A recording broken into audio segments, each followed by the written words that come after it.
Updates at pinakahuling mga usapin sa mundo ng palakasan. Atin ang pakinggan dito sa Ang Pilipinas Ngayon. Magandang araw. Narito na po ang Sports Balita. Mabigat ang pagdadaanan ng Philippine men's football team sa final round ng AFC Asian Cup Saudi Arabia 2027 qualifiers sa susunod na taon.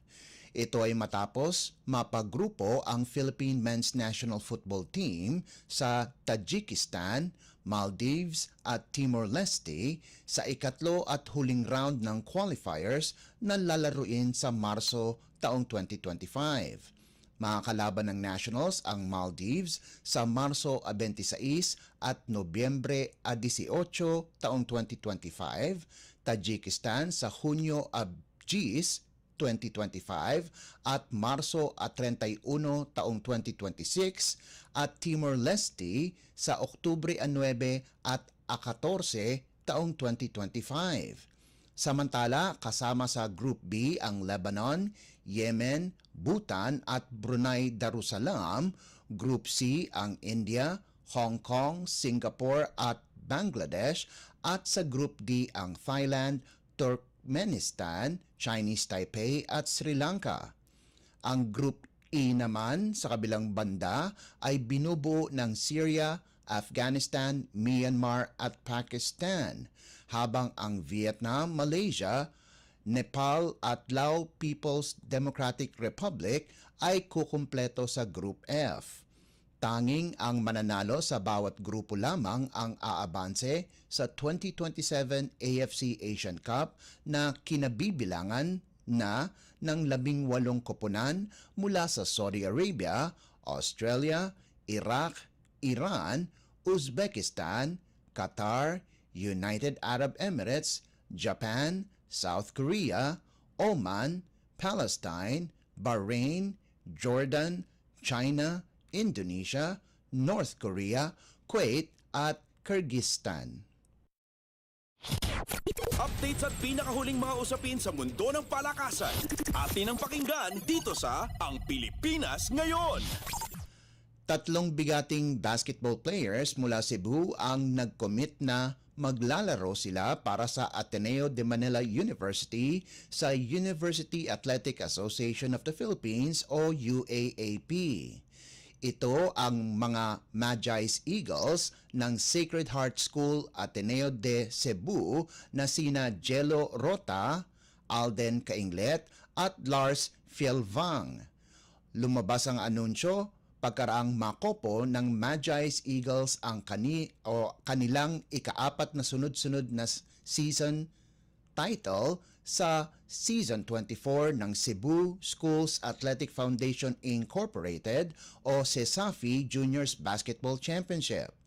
Malaking eksperyensa ang nakuha ng 6'6" forward na si Rota sa pagpartisipa nito sa 2023 NBA Basketball Without Borders Asia Camp at isang karangalan para sa batang bantayan na makamit ang kanyang pangarap na makapaglaro para sa Ateneo sa UAAP.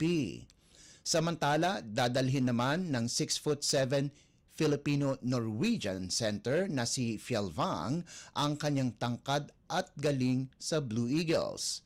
Sinabi ni Fielvang na pangarap niyang maglaro para sa Ateneo Blue Eagles, lalong-lalo na sa ilalim ni Coach Tab Baldwin. Dadalhin naman ng 6'3" team captain at guardia na si Cainglet ang kanyang pagiging liderato na kanyang ginampanan para sa Magi's Eagles. Mapapasama ang tatlo sa dumadaming Magi's Eagles alumni sa programa ng Ateneo kasama sina Jared Bahay, Michael Asoro at Chris Porter. Updates at pinakahuling mga usapin sa mundo ng palakasan. Atin ang pakinggan dito sa Ang Pilipinas Ngayon. Magkakaroon ng pagkakataon na mapagsama ni Filipino Mixed Martial Arts o MMA star Joshua Pacio ang One Strawweight MMA World Championship itong darating na Pebrero taong 2025. Pagkalipas ng 11 buwan na tinalo ni Pacho si American Jared Brooks, nagbabalik si Pacho sa Lusail Sports Arena sa Qatar para makalaban ang kanyang matagal ng karibal sa ikatlong pagkakataon. Ang trilogy ni Pacho at Brooks ay ang co-main event ng 171 Qatar na nakatakda sa Pebrero 20, 2025. Huling nagharap ang dalawa sa loob ng Lusail Sports Arena ay noong 166, kung saan ang kanilang title match ay biglang hininto pagkarang nadiskwalipika si Brooks nang hinampas si Pacho sa lona na una ang kanyang ulo. Lumabas na kampiyon si Pacho, 1 strawweight division pagkatapos ng laban, subalit bumalik ang kanyang knee injury na naging sanhi ng kanyang hindi paglaban halos buong taon ng 2024.